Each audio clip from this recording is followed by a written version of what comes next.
জেতা ম্যাচ কি করে হারতে হয় তা বাংলাদেশের কাছ থেকে শেখা উচিত। মেহেদী হাসান মিরাজদের কাছ থেকে শেখা উচিত। মেহেদী হাসান মিরাজ কি ব্যাটিংটা করলেন যখন দলের তাকে সব থেকে বেশি প্রয়োজন, যখন ক্যাপ্টেনকে সামনে থেকেই নেতৃত্ব দেওয়া প্রয়োজন, যখন ব্যাট হাতে মিরাজের জ্বলে ওঠা প্রয়োজন ছিল, ঠিক সেই সময়টাতে কি ব্যাটিংটাই তিনি করলেন।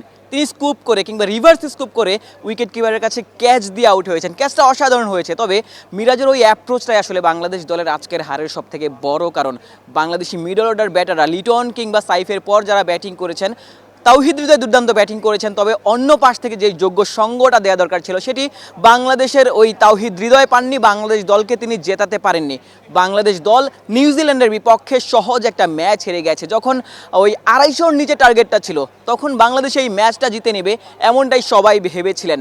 যদিও তানজিদ তামিম কিংবা নাজমুল হোসেন শান্তরা তারা নামের প্রতি সুবিচার করতে পারেনি, তারা রান করতে পারেনি, তবে লিটন দাস এবং সাইফ হাসান যে জুটিটা করেছিলেন তখন কিন্তু বাংলাদেশের জয়টা একটা সময়ের ব্যাপারই মনে হচ্ছিল। সাইফ আউট হওয়ার পরও লিটন দাস তিনি আসলে দলকে জয়ের বন্দরে নিয়ে যাচ্ছিলেন, তবে লিটন একটি আনপ্লেয়েবল বলে আসলে আউট হয়েছেন। ক্রিকইনফো এমনটাই স্ট্যাট করেছে যে লিটনের বলটা আনপ্লেয়েবল ছিল।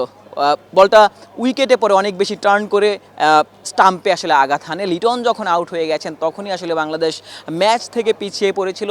তাওহিদ হৃদয় চেষ্টা করেছেন, তবে মিরাজ সেই যোগ্য সঙ্গটা কিন্তু দিতে পারেননি। বাংলাদেশ দলের ক্যাপ্টেন মেহেদী হাসান মিরাজ, যাকে নিয়ে অনেক সমালোচনা চলছে যে 2027 সাল পর্যন্ত তাকে ক্যাপ্টেন হিসেবে বাংলাদেশ দল বিবেচনা করছে, তবে মেহেদী হাসান মিরাজ ক্যাপ্টেন হিসেবে শেষ পর্যন্ত টিকে যাবেন কিনা সেটি যখন প্রশ্ন, ঠিক সেই সময়টাতে মিরাজ কিন্তু ব্যাট হাতে পারফর্ম করতে পারলেন না। ব্যাট হাতে বাংলাদেশ দলকে জয়ের বন্দরে পৌঁছে দিতে পারলেন না।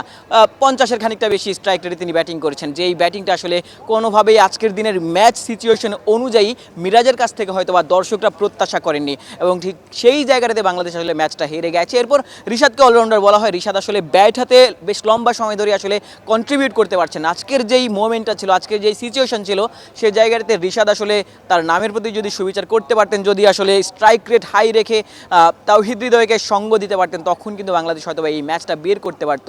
রিশাদ কিংবা মিরাজরা শেষ দিকে হৃদয়কে সঙ্গ দিতে পারেননি, বাংলাদেশি ব্যাটাররা তাদের নামের প্রতি সুবিচার করতে পারেননি। ঠিক সেই কারণেই আসলে বাংলাদেশ এই ম্যাচটা হেরে গেছে।